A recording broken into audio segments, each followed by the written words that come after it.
Hi friends, welcome to my channel. आज की इस वीडियो में आपसे डिस्कस करूंगा उन होम्योपैथिक मेडिसिन के बारे में जो कि अगर आपको सर्विक्स कैंसर डिटेक्ट हो जाता है तो ऐसी कंडीशन में ये मेडिसिन बिना किसी साइड इफेक्ट के आपको काफी हेल्प कर सकती है।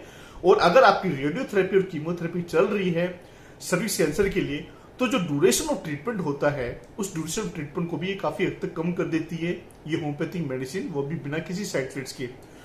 तो फ्रेंड्स, थोड़ा सा मैं ब्रीफ में आपको बता देता हूँ सर्विक्स कैंसर के बारे में। Cervix cancer second most commonest type of cancer माना जाता है जो कि फीमेल्स में पाया जाता है after breast cancer. Cervix cancer का जो one of the most important cause है वो है एचपीवी वायरस यानी कि ह्यूमन पेपिलोमा वायरस। इसलिए कहा जाता है कि जिन फीमेल्स की उम्र 9 से लेके 26 साल के बीच में है उनको एचपीवी वैक्सीन की तीनों डोजेस लगवा लेनी चाहिए, यानी कि ह्यूमन पेपिलोमा वायरस वैक्सीन उनको लगवा लेनी चाहिए ताकि आगे चल के जो संभावना होती है सर्विक्स कैंसर होने की वो काफी हद तक कम की जा सके। ऐसा ये भी कहा जाता है कि 90% तक चांसेस कम हो जाते हैं अगर आपको ऑलरेडी एचपीवी वैक्सीन लगी होती है तो आपको 90% तक चांसेस ऐसे नहीं होते कि आपको आगे चलकर सर्विक्स कैंसर हो सके। एचपीवी वायरस के अलावा भी बहुत सारे ऐसे रीजन्स होते हैं जिसके कारण कि आपको सर्विक्स कैंसर होने के चांसेस बढ़ जाते हैं। फॉर एग्जाम्पल, अगर आप स्मोकिंग करते हैं या फिर आपके मल्टीपल सेक्सुअल पार्टनर्स हैं या फिर आप कुछ खास तरह की बर्थ पिल्स यूज करते हैं तो ऐसी कंडीशंस के अंदर में भी सर्विक्स कैंसर होने के चांसेस बढ़ जाते हैं। अब मैं बात करता हूँ डायग्नोसिस की। तो फ्रेंड्स, डायग्नोसिस में जो सबसे मोस्ट इंपोर्टेंट पार्ट है वो है पैप स्मीयर। ऐसा कहा जाता है कि आफ्टर 21 ईयर्स ऑफ एज हर एक फीमेल को साल में या फिर 2 साल में एक बार पैप स्मीयर जरूर करवा लेनी चाहिए। इसके अलावा एचपीवी डीएनए इन्वेस्टिगेशन भी करवाया जाता है।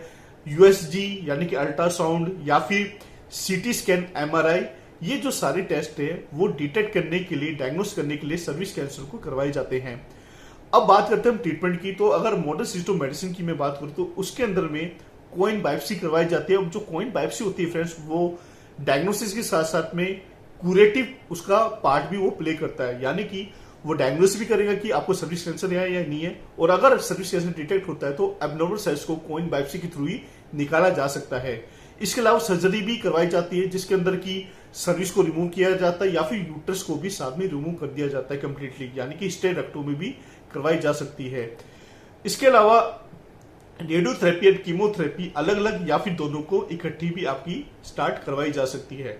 थोड़ा सा मैंने ब्रीफ में आपको बताने की कोशिश की है सर्विक्स कैंसर के बारे में। अब हम बात करते हैं मेन पॉइंट की, यानी कि ऐसी होम्योपैथी में कौन कौन सी दवाइयां आती हैं जो कि डेफिनेटली आपको काफी हेल्प कर सकती है अगर आपको सर्विक्स कैंसर डिटेक्ट होता है।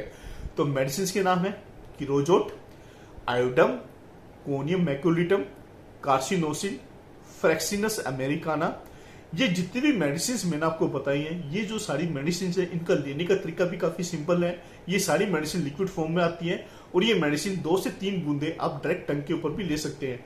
लेकिन क्योंकि होम्योपैथी में जो मेडिसिन होती है वो हर एक केस टू केस वेरी करती है, हर एक केस के लिए अलग मेडिसिन प्रिस्क्राइब की जाती है और साथ ही में फ्रेंड्स आपको एक कॉन्स्टिट्यूशनल मेडिसिन भी दी जाती है जो कि एक प्रॉपर डिटेल केस स्टडी के बाद में ही आपको रिकमेंड की जाती है। इसलिए मैं आपको यही सजेस्ट करूंगा कि ये जो सारी मेडिसिन मैंने आपको बताई है किसी भी क्वालिफाइड होम्योपैथिक डॉक्टर के गाइडेंस के अंदर में ही आपको ये मेडिसिन लेनी चाहिए। तो फ्रेंड्स, मैं उम्मीद करता हूँ आज की ये वीडियो आपके लिए काफी यूजफुल साबित होगी। अगर आपको ये मेरी वीडियो अच्छी लगी हो, यूजफुल लगी हो तो प्लीज इसको लाइक एंड शेयर जरूर कर दीजिएगा।